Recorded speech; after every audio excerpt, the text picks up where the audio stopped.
We'll call this meeting to order. If you'd please rise for the Pledge of Allegiance to the flag. I pledge allegiance to the flag of the United States of America and to the republic for which it stands, one nation, under God, indivisible, with liberty and justice for all. If you join me in a moment of silence, please.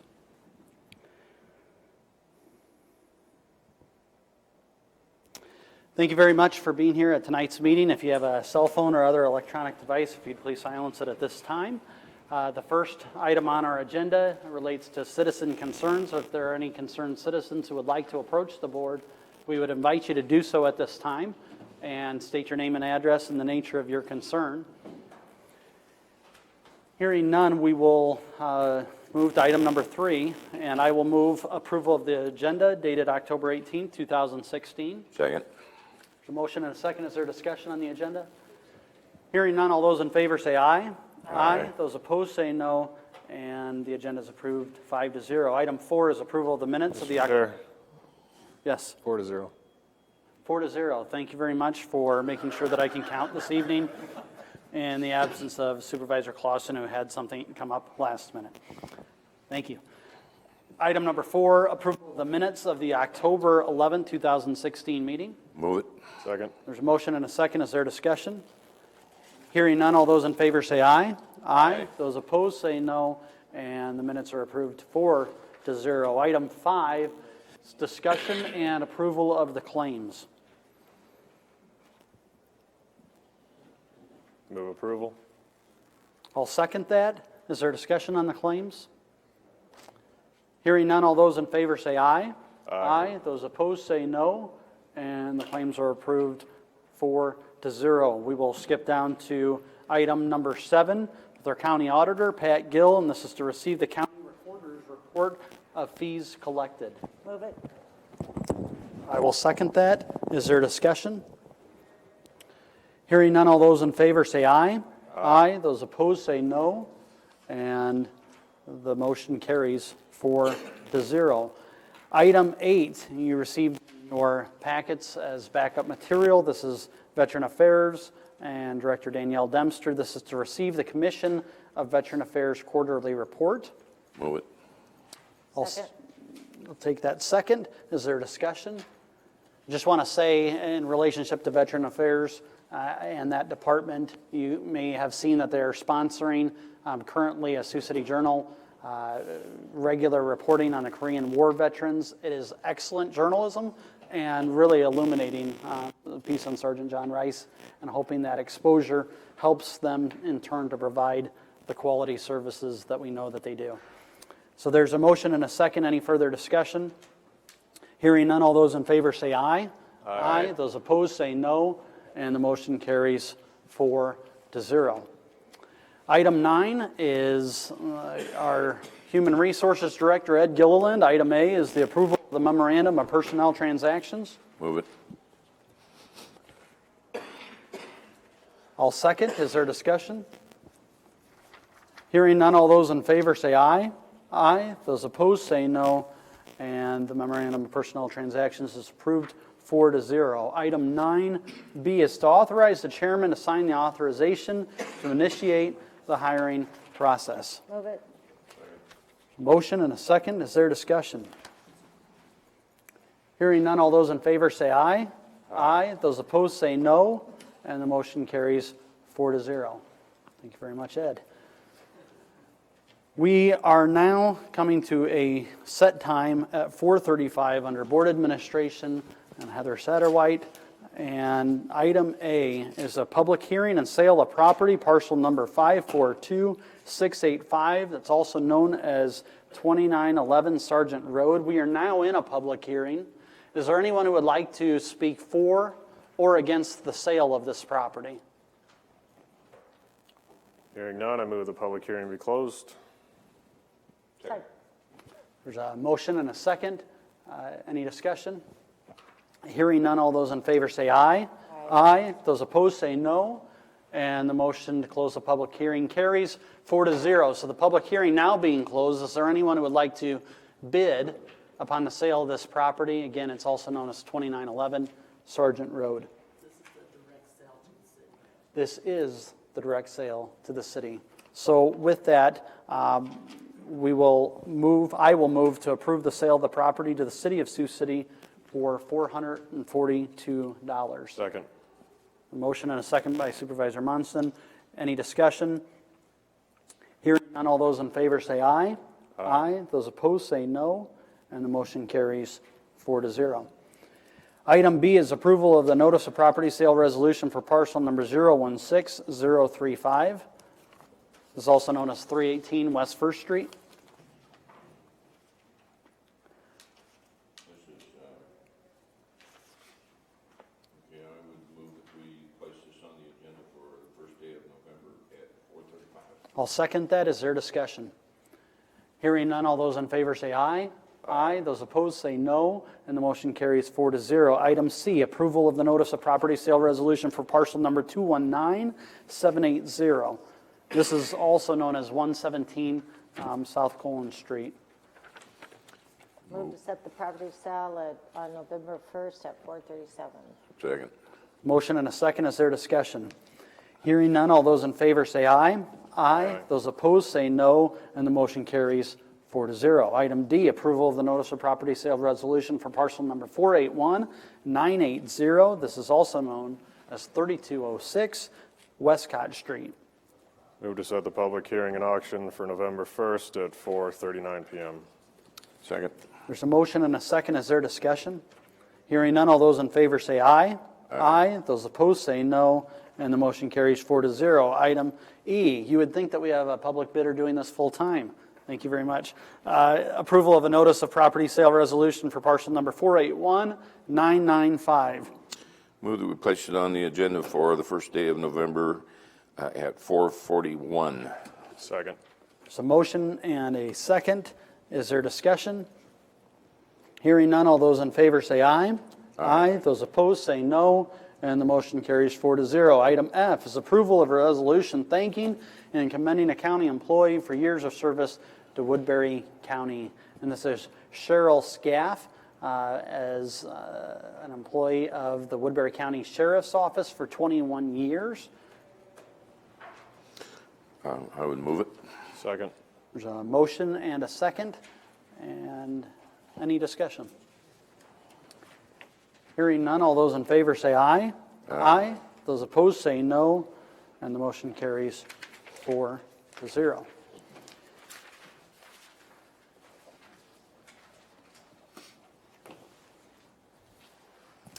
We are now going to move to item 10B, and that is under our Rural Economic Development Director, David Gleiser.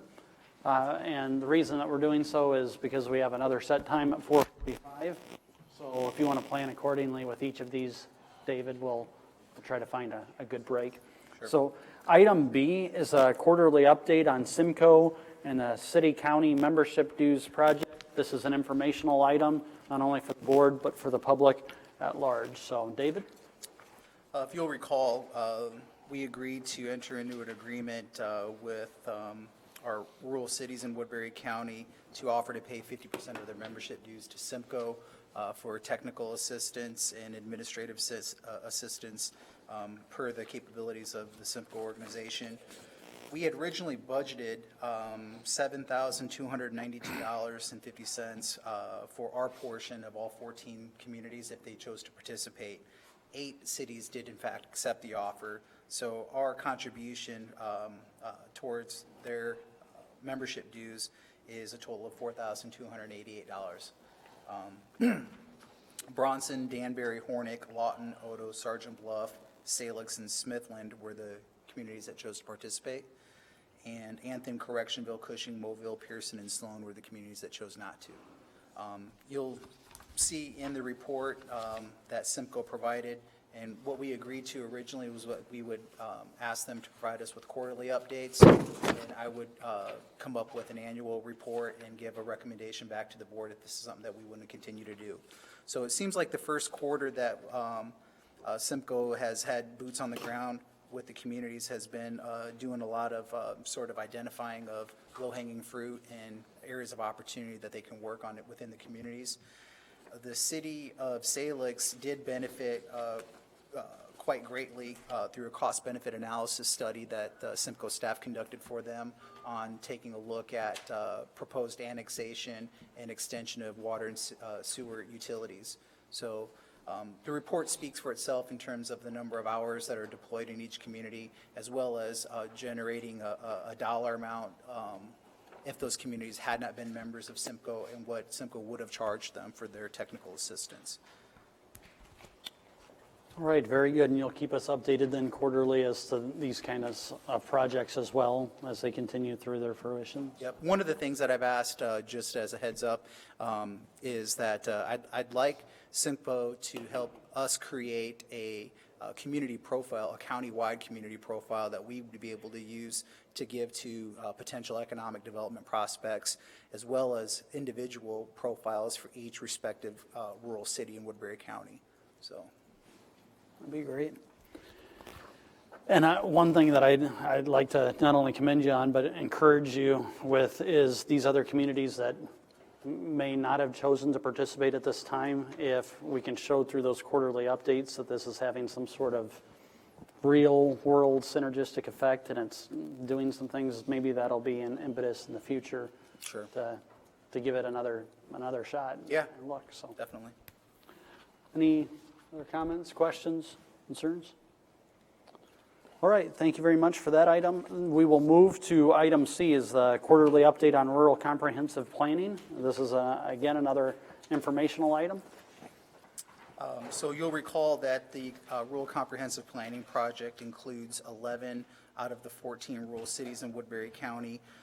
We entered into a contract with Simmering Corey Incorporated, which is a planning firm. They submitted a joint proposal in cooperation with INS Group, the engineering firm, and we spent $112,530 in local option sales tax for this project. As of to date, what's happened so far is we had a comp plan kickoff meeting back in late July, which we gathered representatives from city council and city staff from each of the 11 cities participating in the project, and we identified the order in which the communities will start the planning process. So far, Correctionville and Hornick are in the planning process. What's happened so far is a lot of information gathering with the consultants and city staff. Next up are the cities of Sloan and Bronson. They will start next month, and it's kind of staggered, 2 communities every other few months. The goal is to have all 11 communities with a finalized comprehensive plan and at the end of in 3 years. So staff from Simmering Quarry report projects on time as of right now. Nothing major to report other than just wanting to let you know that things are happening, and feedback has been positive so far. Okay, great. As they start, let's say Correctionville and Hornick have started, and they're starting, let's say call it phase 1, maybe with Sloan and Bronson. Is there anything that pushes those other communities back, or it's just a different kind of timeline and segment of it? Does that question make sense? I think so. I think that we've already kind of identified the fact that the holiday season may put some time constraints on people's ability to gather and hold public meetings. So that might be a factor in being, I don't know, setting the calendar back a little bit. But for the most part, it's a matter of the consultants working with city staff to get existing plans and working with the engineers to and their public works staff, getting all the information and then scheduling the actual public input meetings with the citizens. So. Very good. Other questions? Conversations I've had, they're kind of excited to get this going. Yeah, we seem to have a lot of a good buzz in rural Woodbury County now with the comp plan project, the Simcoes, and with the technical assistance that we've deployed on the formation of community development corporations. So communities feel generally excited right now, which is a good thing.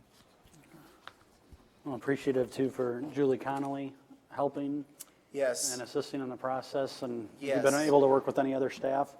here as well? or- Well, as of to date, really, Julie's been the most essential county staff person to provide information on the housing inventory and property values and those sorts of things. So, but they do have contact information for John Palello, Mark Nara, myself, Rick from Conservation. And so I think if and when they need to tap county staff, we're ready and willing to help.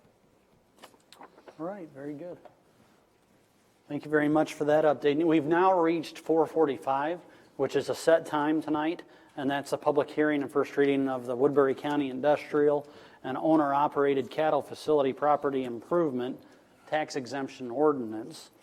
And so with that, do you want to give some introductory remarks to that, and then we'll open this up for a public hearing. And at that time, anyone from the public could speak for or against this particular ordinance. So David, do you want to? Yes, thank you. So the Woodbury County Industrial and Owner-Operated Cattle Facility Property Improvement Tax Exemption Ordinance essentially provides qualifying industrial properties as well as owner-occupied cattle facilities, small and medium-sized facilities. So those facilities being small and medium would be defined anything under 1,000 head of cattle, not including slaughter facilities, but primarily these would be your cattle confinement, so your bedding barns, your open slat cattle barns, and roofed enclosures. The tax benefit or the partial tax exemption is a 5-year graduated tax abatement schedule providing 75%, 60%, 45%, 30%, and 15% relief within those first 5 years. The process is that a qualified applicant would seek an application from the county assessor's office, fill it out, and then throughout her staff's normal course of business throughout the year, they will go out, assess, and exempt the property according to their regular working schedule. So it's pretty simple and straightforward. It is something that Iowa Code provides, and I do believe that it is a good thing to have. It'll be a tool for the toolbox in terms of us being able to offer a tax benefit to both industrial and the ag sector communities when they're making capital investments in Woodbury County. Any discussion on behalf of the board? Questions, comments, concerns? My only question is, and I know you do this because obviously you've done this within your other items tonight, is this something that you'd anticipate annually would be reviewed and you'd come back to the board and say, here are different folks who have taken advantage of this, here is the economic development based on this, and those who otherwise would not have maybe expanded but for this kind of ordinance? Is that something you? Sure. I mean, I would look back on and reviewed utilization of any of our programs and make a recommendation to the board to see if it's effective and if it's something that we want to keep on the books, just the same as we did with our organic conversion policy and the organic farming policy as well. I did notice one jurisdiction, and it was, I believe, Carroll County. When they enacted this, they put a 10-year sunset on their cattle facility portion of the ordinance. I reached out and spoke with the assessor today and asked them some history about the utilization, and unfortunately, she's 3 years new into the position, and so is the county auditor and most of the other county staff, so don't have a lot of information or story to tell from that county. But yes, to answer your question, it is something that I would review programmatically probably on an annual basis or, per the board's directive, so. Have you had any inquiries about this from potential farmers? No, I haven't, but in developing this ordinance and reaching out to stakeholders such as the Woodbury County Cattlemen's Association and Woodbury County Farm Bureau, the Iowa Farm Bureau, as well as some consultants to some of the dairy operations in Woodbury County, they all seem to be in favor of it. I don't know if this will per se open the floodgates of tons of new cattle operations coming to Woodbury County. But I do think that if the market conditions are right, both for the industrial and the cattle industry, that this may be a factor in their decision making process, and if they want to expend dollars in a certain year, and if it pencils in, and, you know, profit and loss statement, if it's a good thing for them. So, I mean, it doesn't cost us anything in order to implement this. It's just basically a piece of paper that they fill out, and the assessor does their normal duties, so really. So it's the assessor that enforces the ordinance? I mean, I hear that it's hard there's been some discussion that it's hard for counties to enforce ordinances, so how do we enforce this ordinance? So as it relates to this ordinance, it's the assessor that's going to go out and do their annual assessments on the property and put it on the tax rolls as they would normally. On the industrial side, as long as it's, you know, within a permitted area, the industrial project itself can happen. That's something that planning and zoning would regulate in terms of if it's a permitted use within the right zoning. On the cattle facility side, with the size of the operations themselves being small and medium, so those under 1,000, those that are under 1,000 are ag exempt. And so qualified farmers who are ag exempt are exempt from local ordinances. It doesn't mean that they don't have regulations imposed by them by DNR, because each of these cattle facilities will have to submit a manure management plan. And depending on the size of those operations, the DNR, the state, regulates those manure management plans and has certain setbacks in terms of how far they can be from churches, schools, residences, bodies of water, wells, places of gathering, and so forth. So, and really, that is designed to help alleviate any issues related to air and water quality, as well as, you know, any That's the matrix. odors. Well, they're going to have to apply for this.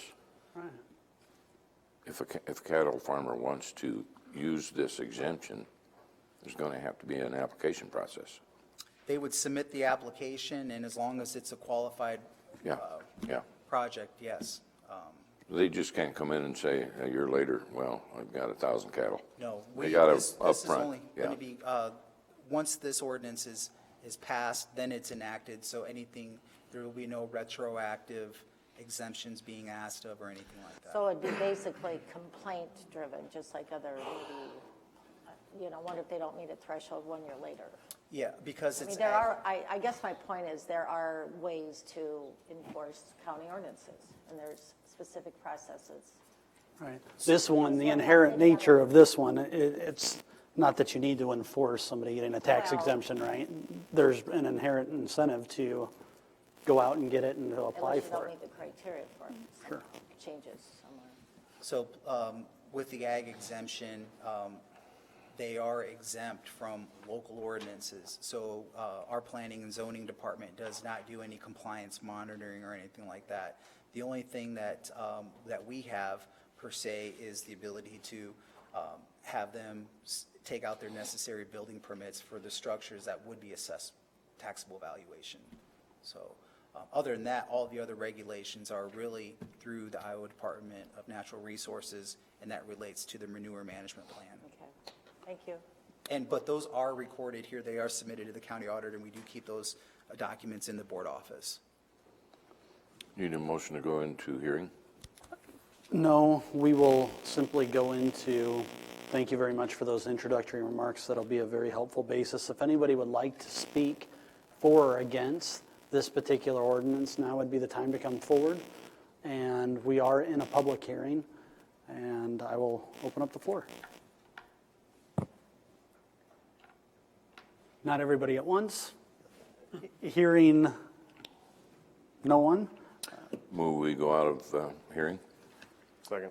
There's a motion and a second. Any discussion? Hearing none, all those in favor say aye. Aye. Those opposed say no, and the motion to close the public hearing carries 4-0. I would now move to approve the first reading of this ordinance. Second? The motion and a second. Is there discussion? Hearing none, all those in favor say aye. Aye. Those opposed say no, and the motion carries 4-0. And I would move to set the public hearing for the second reading of the Woodbury County Industrial and Owner-Operated Cattle Facility Property Improvement Tax Exemption Ordinance on November 1st, 2016 at 4:45 p.m. Second? The motion is second. Is there discussion? Hearing none, all those in favor say aye. Aye. Those opposed say no, and the motion carries 4-0. We are now to your final item, David. Item D is end of year update on the Rural Woodbury County Development Committee. Supervisors, you'll recall in October 2015, the board approved the creation of a special purpose committee, which was named the Rural Woodbury County Development Committee. The purpose of this committee was to develop recommendations for new rural economic development programs that effectively use local option sales tax in such a way as to have a greater economic development impact. Membership of this committee was comprised of 2 county supervisors, Supervisor Taylor, Supervisor Monson, myself, as well as 2 members of the Taxpayers Research Council, their president and their executive director, and 2 members of the rural media outlets. So that'd be Kent Baker from The Advocate and Wayne Dominowski. Kent from the Mobile Record, Wayne Dominowski from The Advocate, I apologize, and 2 rural city mayors. That would be Jim Fisher from the city of Mobile and John Weekle from the city of Sergeant Bluff. Since its formation, the committee met 6 times. We held 1 town hall style meeting in rural Woodbury County in Anthon. And what we did was essentially develop a rural economic needs assessment survey, which we disseminated to all 14 rural cities and stakeholder groups throughout rural Woodbury County. We asked them what are their needs and wants as it comes to economic and community development. We used the data gathered from that survey to help formulate some recommendations on the uses of local option sales tax. Some of those recommendations being the dedication of the balance and budget of local option sales tax funds for rural economic development, the county's support and financing mechanism for the Ag and Expo Center project, the Rural Comprehensive Planning Project, which you just received an update on. We also worked on providing a recommendation for coming up with financial support for long-range planning services for those cities that are already with a comprehensive plan and not participating in our comp plan project, as well as the Simcoe Joint City-County Dues Project, and as well as continued support of forming community development corporations. The most recent thing that the Rural Woodbury County Development Committee sort of vetted was the industrial and cattle tax exemption ordinance, which we just had our first reading. And other than that, I believe that through consensus, the committee truly feels that it's fulfilled its obligation. Supervisor Taylor, who chairs that committee, has decided that we will just go ahead and sunset at the end of the calendar year, which all special purpose committees do at the end of the calendar year. Of course, we could always be reauthorized per the board's decision, but at this time, we felt like we've accomplished a lot in the last year, and we'll definitely have enough work to keep me busy for a few years. So with that, that's just a snapshot of what we've done over the last year. We did develop a newsletter, and I submitted a copy in your board packet, but it's a newsletter that provides an overview of what the committee has done. It provides an introductory into some small business resources, as well as gives some more insight on what the Rural Woodbury County Economic Development Department can do for communities. It's something that I plan to take and present to the city councils throughout the county, give them an update on what's happening, maybe, take their temperature on, or give them some information on the benefits that Simcoe is having in some of the other communities and some of the communities that aren't participating. So more than anything, it's just a talking piece that I'll use to have some dialogue with the communities throughout the county. So, Discussion, questions? I think you should bring some copies to Bronson. Just to have on hand. Excellent product, and thank you for your leadership and development of this. I think it's a great tool and could not have been done so without your leadership and expertise in guiding the committee. So, thank you. Thank you. all right, thank you very much for all of your items tonight. All right, appreciate it. We are now to item 11, Planning and Zoning, and Director John Palello. Item A, is a public hearing and second reading of a zoning district mapping amendment for property owner Lynette Menon, applicant Kyle and Tammy Mullinex, in regards to the portion of the GIS parcel named herein. John? Good evening, John Puello, Director of Planning and Zoning. This is a public hearing and the second reading of a zoning ordinance mapping amendment for Mrs. Lynette Menon. Mrs. Menon wants to sell an approximate 2.8 acre parcel of ground to a third party for residential development. The rezoning is required to allow the density that construction would determine. Your zoning commission met on this issue, recommended you consider approving, and staff concurs with that particular recommendation. I'm hoping to hold a public hearing and then read the second reading of the ordinance. Thank you very much, John. Any questions? Discussion? And therefore, we are now in a public hearing as relates to this application. Is there anyone who would like to speak for or against this particular item? Hearing none, I would move that we close the hearing. Second. There's a motion and a second to close the hearing. Is there discussion? Hearing none, all those in favor say aye. Aye. Those opposed say no. And the hearing is closed on a vote of 4-0. We will now move to the second item, which is to move, and I will do this, move to approve the second reading of the ordinance. Second. There's a motion and a second. Is there discussion? Hearing none, all those in favor say aye. Aye. Those opposed say no, and the motion carries 4-0. John, is there anything else that you need from us on that particular item? We're done. Thank you very much. We will now move to item B, which is a public hearing and second reading of the mapping amendment ordinance for property owner Jimmy Lee and Renee Collier, an applicant, the Woodbury County Zoning Commission, in regards to the said parcels therein. In some ways, this is a companion agenda item to the prior agenda item. It relates to the rezoning of the balance of the existing quarter-to-quarter section, but on the other side of Old Highway 141. It was recommended that this occur, and this was an application initiated by your zoning commission, and the property owner was contacted and concurs they want to proceed and sign the application there too. Again, we want to hold a public hearing for the same type of rezoning from ag preservation to ag estates. Hold a public hearing and then a motion of the second reading of the ordinance. Questions, concerns, comments? Hearing none, therefore, we are now in a public hearing on this particular item. Is there anybody who would like to speak for or against this particular item? Hearing none, move the public hearing be closed. I'll second that. Any discussion? Hearing none yet again. All those in favor say aye. Aye. Those opposed say no, and the motion to close the public hearing carries 4-0. I'll now move to approve the second reading of the ordinance. Second. There's a motion and a second. Is there discussion? Hearing none, all those in favor say aye. Aye. Those opposed say no, and the motion carries 4-0. Thank you very much, John. We'll be back next week for our third reading and the adoption. Thank you. Appreciate it.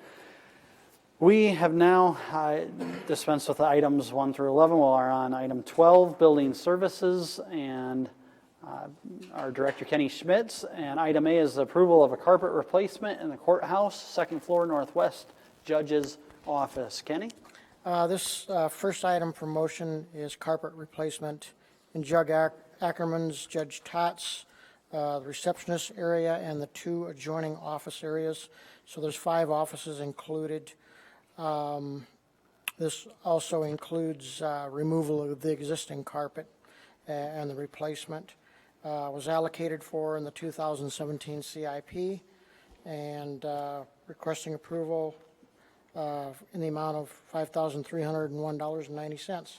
Over, under, or at your budget of what was in CIP? Slightly over. The CIP item A7-17 was budgeted for $5,000. Discussion? Move it. Second. There's a motion and a second. Any further discussion? Hearing none. All those in favor say aye. Aye. Those opposed say no, and the motion carries 4-0. Item 12B is the approval of a contract for the Law Enforcement Center Southwest first floor concrete raising. The LEC west side of the building has experienced some settling that's happened over many years. There's been some previous construction and office remodeling in the areas that had continued to take place without re-leveling or raising the floor to its level that it previously was when it was installed. The floor in the southwest corner is probably the worst. There is also some settling in the southeast corner. That will have to be probably dealt with at some point. The area I'm asking for motion to approve today is in the southwest area. There's about a 30 by 90 foot area that's come down, sunk down about 2 inches. And so we'd like to re-level that. I've got two quotes. One was for mud jacking, whereby they actually pump concrete underneath and raise that up. The other bid was basically a similar procedure, only it's using a different material called polyfill, which in my opinion is a better material, and will provide longer service. Also, the polyfill method, as bid by Thrasher Incorporated, they gave me a figure in case we run into some voids or there's an area that might take more than the normal 2 inch that they'd bid on. There might be some cavities there that may take more material, and so I've asked for also for a contingency to cover any areas or any obstacles we might run into that would require more materials. You had 35,000 allocated in the two CIP items for this, and you're at about 30,000 some Yes. right now. Okay. Yep. Yes, with the contingency of $5,000, we'd be in the $30,414 range. How does that, if you're going to raise that corner, what's that do to the new front steps? It shouldn't do anything. It just shouldn't affect that at all. Does it raise the steps too? No. It should just raise up the sub-level flooring. There are also some beams that actually run through the space for support for the jail up above. Those areas where those columns and beams come down have not actually settled, and so you can see an actual sloping, and it slopes up to the columns, and then it kind of dips down and goes back up to the next column. So what we're trying to do is bring all that back up into a level plane. Other questions, discussion? So you're recommending? I'm recommending we use Thrasher Incorporated. Their bid came in approximately $48 to $50 higher than Concrete Raising Services bid. However, I believe that Thrasher is providing a better material, and it'll provide a longer-term service for us. Move it. Motions to approve the Thrasher contract with the set amounts and contingency, and to reallocate the 2017 CIP B317 funding and combine with 2017 CIP B517 LEC. Is that the motion? That's a motion. All right, and that's your second. Any further discussion? Hearing none. When can they do this? I will contact them tomorrow. I think that their timeline, previously they told me, was probably a three-week lead time or so. Wow, okay. Hearing none, all those in favor say aye. Aye. Those opposed say no, and the motion carries 4-0. Item C, and your final item, is approval of a mechanical engineering design proposal, eventual boiler replacement, circulation systems, and control design for the Siouxland District Health Building. This item was to address initially one boiler that had failed at Siouxland District Health that we were asked to take a look at. In doing so, I discovered that it really wasn't one boiler that had failed previously. Another boiler had failed in previous years, which rose the question, why now do we have two boilers that apparently have a short life expectancy rating for some reason? And so we looked into that. One of the things that we found was the current boilers are short cycling. And it's somewhat due to the nature of the way the system was designed. There are supply pumps that feed those boilers and carry the hot water away and take it throughout the building into the systems. But there aren't any return lines or any return pumps. And so there's really no way of controlling that hot water accurately for those boilers. And so they continue to fire on and off and cycle on and off and on and off, which is wear and tear on the boilers, and I'm sure that's why we have a short life.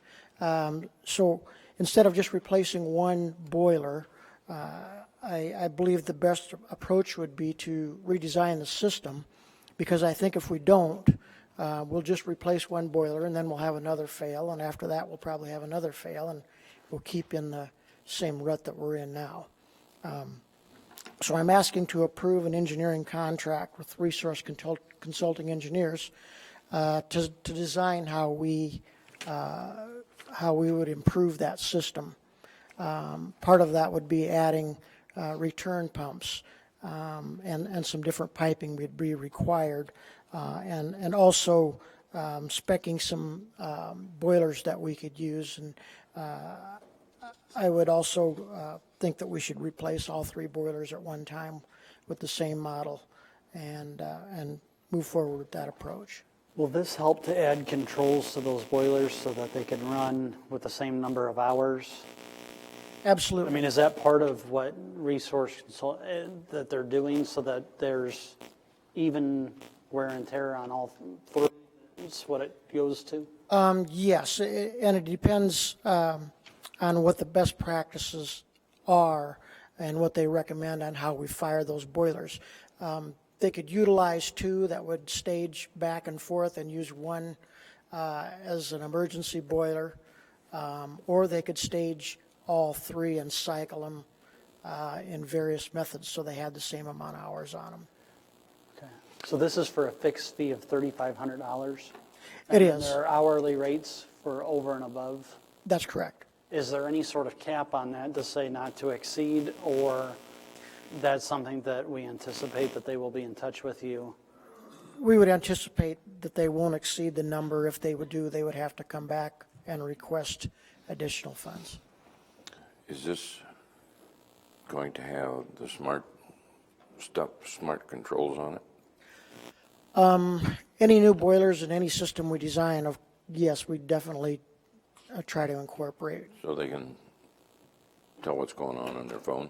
Yes. Anything that we do going forward, we'll try to keep that in mind and try to incorporate those type of controls and systems. Do you think there's an issue with boiler sizing? It's one of the services they'll verify boiler sizing. They will verify boiler sizing and pump sizing and piping and so forth, yes. Good catch. And we do have our Director of Siouxland District Health. Anything, Dan? Get it fixed, if the second boiler goes down, it's an extremely cold day, it could be a chilly day at work. Okay. All right. Thank you very much, Kenny. We do have to approve this item, so Move it. there's a motion. Second. There's a second discussion. Hearing none, all those in favor say aye.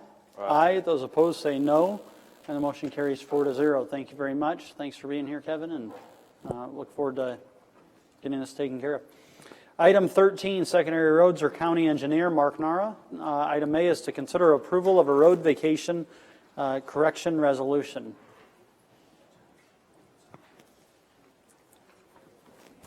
Mark? Good afternoon, Mark Nara, Secondary Roads.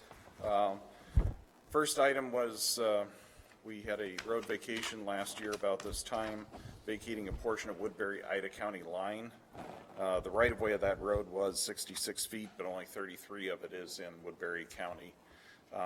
since these are recorded and used as part of the records on the property, and looking at this with the county recorder's office, they recommended that we re-record it with the proper width shown. Move to approve. Second. There's a motion and a second. Is there discussion? Hearing none, all those in favor say aye. Aye. Those opposed say no, and the motion carries 4-0. Item B is approval of a contract. Item B is to consider approval of a permit to work in the right-of-way. This is for Marie Benedicts. Yes, she's paving her driveway. This is the house that was reconstructed following the tornado in the northwest part of the county a couple of years ago. I'll move it. Second. There's a motion and a second. Is there discussion? Hearing none, all those in favor say aye. Aye. Those opposed say no, and the motion carries 4-0. Item C is consider approval of a project agreement with the Iowa DOT for work to replace a bridge on County Route L43 south of Cushing. This project is scheduled to be replaced with federal aid funds. That requires a agreement with the Department of Transportation. This is a standard agreement that they use for that. Total estimated project cost about $600,000. I recommend approval of the agreement. Move it. Well, second, is there discussion? Hearing none, all those in favor say aye. Aye. Those opposed say no. And This the requires motion, the signature of the chair and auditor. motion carries 4-0. I'm going to sign this, Auditor Gale, and then I'm going to pass it down to you. Finally, we have considering bids for our next bridge project, which is replacement of Bridge D38 on 120th Street. This bridge has been closed due to structural failure of some substructure components. Late start date on this project is April 15th of next year, but it is a project that would allow some winter work.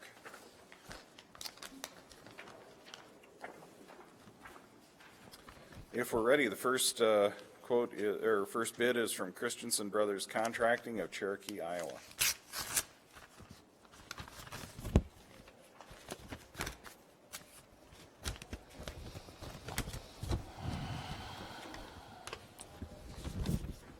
Bid bond is included. Total bid price, $443,725.72. 443-725-72.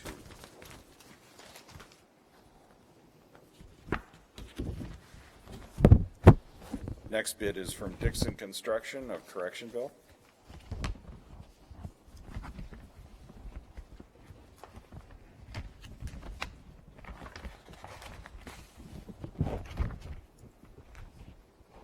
Bid bond is also included with Dixon's bid.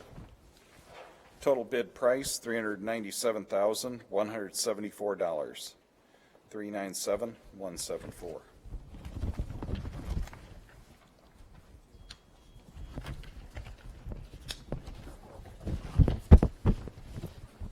Next bid is from Pram Construction of Slayton, Minnesota. What was the name again?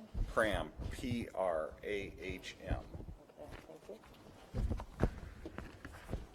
They are on the DOT bidders list. They contacted us for the first time. They've been doing work in Lyon and Sioux counties.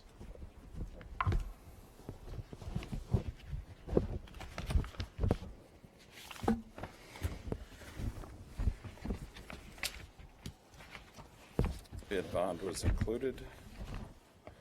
Total bid price, $397,910.30. Wow. 397,910.30. That was close. Do you mind if I stop you and ask maybe a silly question? Sure. Okay, thanks for agreeing. Oh, yeah. Do we have anything, or have we ever had anything within the county or the state where it's required or we impose upon ourselves taking somebody who's of a more local nature, or is that not something that I'm just curious. There is nothing at Woodbury County that has that type of a policy. It's been discussed at the state level a couple of times. I don't think it's part of state code. There was some discussion of giving in-state bidders a 5% Okay. margin, but I don't think that passed that year. Okay. To the best of my knowledge, there is none, but we will make sure we check before we do the award. Okay. Very good. Thank you. That's in the case that, one of the reasons that's kind of critical is when they're only a couple $100 apart. If there's a math error anywhere in the bid, it could change. Well, we'll see what the latest bid is. Sure. Thanks. But, Sorry, I didn't mean to No, detract. that's I just was okay. curious. It's actually a good lead in to what might become a topic of discussion. So, next one is Graves Construction of Spencer, Iowa.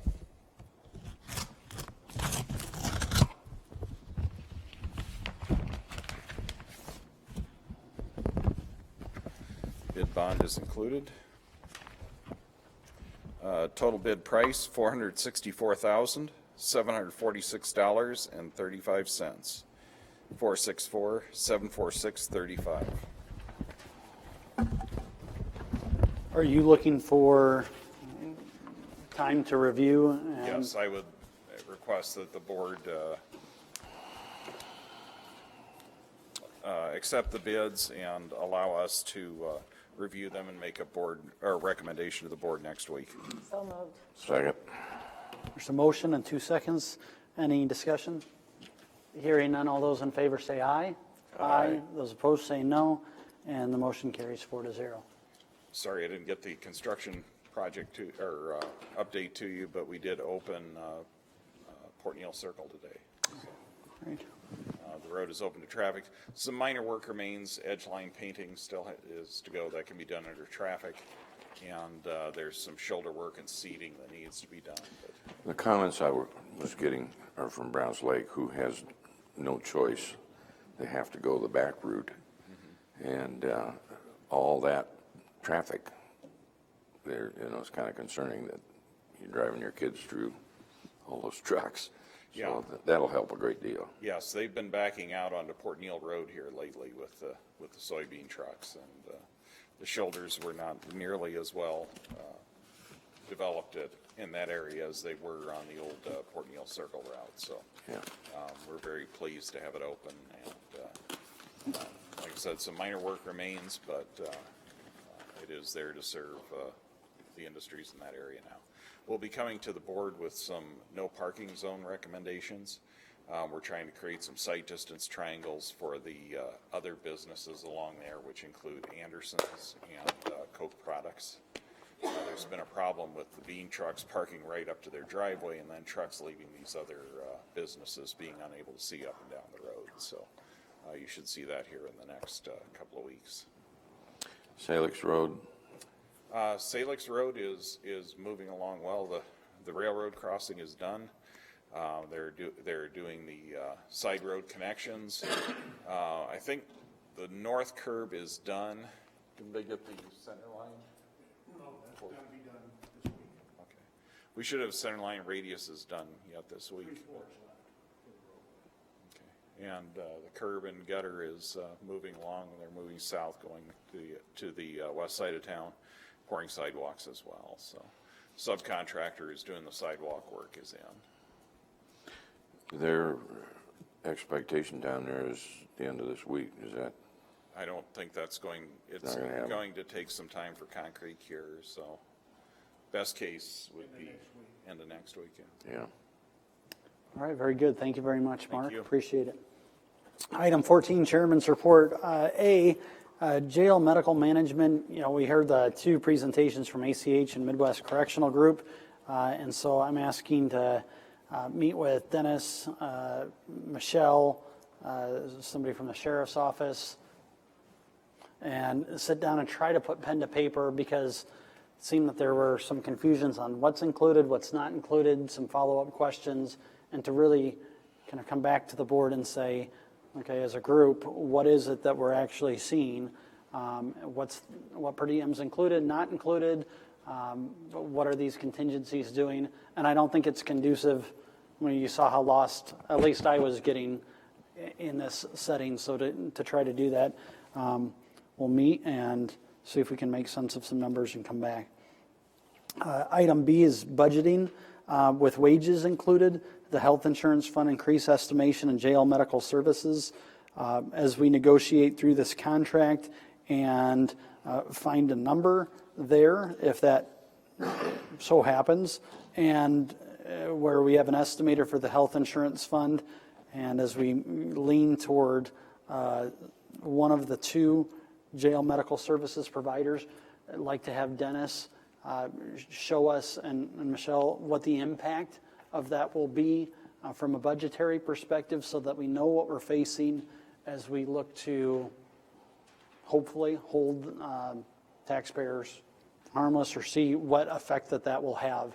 What are we looking at for next year in terms of taxation and budgeting? So I'm asking, as those three items become clear, Dennis, if you'll help us to get that initial budget number as operating budgets come in.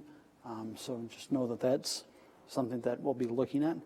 And then C, Bronson Town Hall meeting, of course, next Monday at 6:30. Had a good conversation with Dave Amick last night, and looking forward to our second to final rural meeting that will have been in every rural community within this couple-year time period. So, and the only other thing I had is a good department head meeting. I'm going to get you minutes by midnight. Just kidding.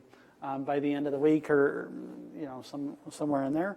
And Jeff Stanley from the Plywood Trail Project has asked to come present on the connection of trails between Lamar's, Merrill, down through Leeds.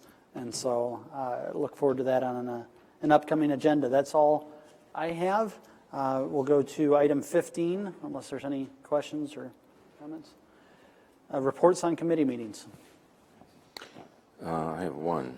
We had a Simcoe board meeting last Thursday. Simcoe is blossoming like a big flower. I got to tell you, things are happening. A year ago, there was consideration of it might not work. We have a new executive director, new accounting person, and a person to run the search program. It's in the black. The search program is working at and should be in the position within a month or so of billing the next day for all the rides. A year ago, we were 8 months behind in billing. Today, we are a half a month, and before the end of the year, we should be billing daily. The MCOs have been very good. They're providing much more per ride than we were getting in the old system. We have a new housing director who is really a go-getter. Last year we did $1 million in housing updates to keep folks in their home, mostly elderly and lower income. We provide 15 grand, as the other 4 counties do, and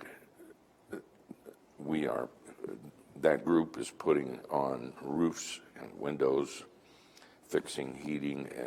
It's really good, because it's older folks that, if they don't get it done, they're probably going to have to get out. Just a lot of things.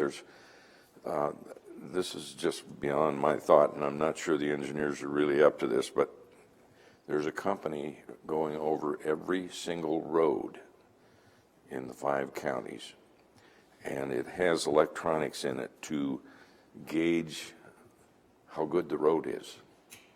Now, what that does for you is, in Woodbury County, we will know good roads, sort of good, bad roads, and so on, based on all of this data. It's just incredible, and it's through the DOT. Simcoe has to buy a program to be able to manipulate the data to get it to the 5 counties, but it's phenomenal what's going on. And then the community development folks, planners, have been out. They're out in 5 counties visiting towns, offering services. It's pretty exciting. Things are really happening. We're even talking about a new building within 2 years. To go from oops to that discussion last Thursday was pretty cool. Is the largest amount in dues increase from Woodbury? Does what? The largest dues increase from Woodbury County, the new revenue? I mean, I'm thinking they got all the, I don't know. they probably have a lot more. Well, yeah, see, there's Revenue. five counties, and everybody chips in. It's based on per capita. So, yeah. They would have paid it either way. We have more new members in Woodbury County. That's cool. Yeah. That's So I very think cool. Which probably equates to more revenue. We could a lot. It's pretty exciting what's going on down there. The search program has gone from Raycom, which is kind of like DOS per computers. They got rid of the last one of those, I think, this month. They are now on tablets. So in their bus or what they're driving, they have a pad that tells them where to go to get the ride. It's all figured in a computer program. So this guy isn't going over there and that guy over there is coming back here. There's some rhyme and reason to it, which is great. And that pad, they can communicate with each other, and there's 50 drivers through that pad. And that pad, as soon as they get it up and running, will be the billing device. It will send to the search office the ride and all the information it takes to get that funding pulled down. So it's just gone crazy in the past year, and things are happening.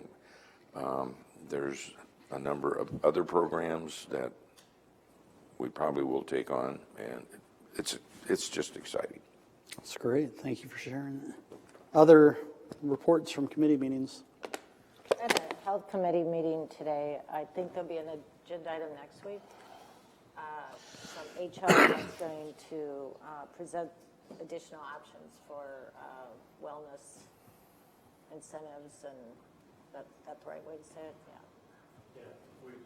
It's like a point system, and I don't want to roll too much out because it'll be confusing if I give you this much. So I'm going to let them do a better job next week.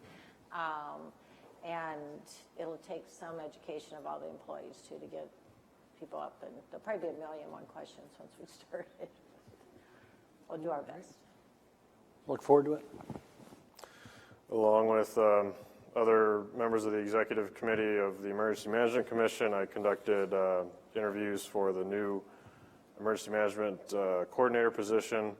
There will be a meeting tomorrow to formally act on it. So there's a recommendation. Yes.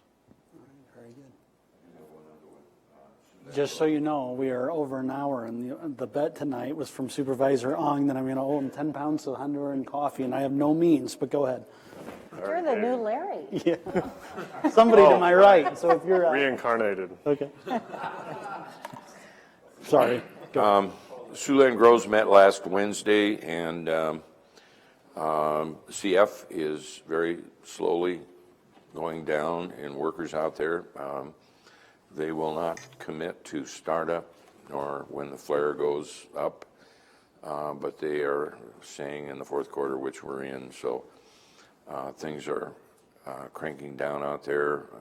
I would say they're pretty much in the final stages of getting it put together. So AGP has their soy oil portion enclosed, and they're rapidly working on that. Should open up in the spring. And then the biodiesel is now under construction, and that should open up in the summer. There's a lot of stuff going on out there, and then they have all these trucks coming in daily lined up down the road along with construction and then the local traffic. So it's pretty hectic out there. Absolutely. Anyone else as far as committee meetings? We'll move to item 16. Any concerned citizens? Hearing none, we'll move to 17. Any board concerns and comments? With that, we will adjourn. Thank you for being here.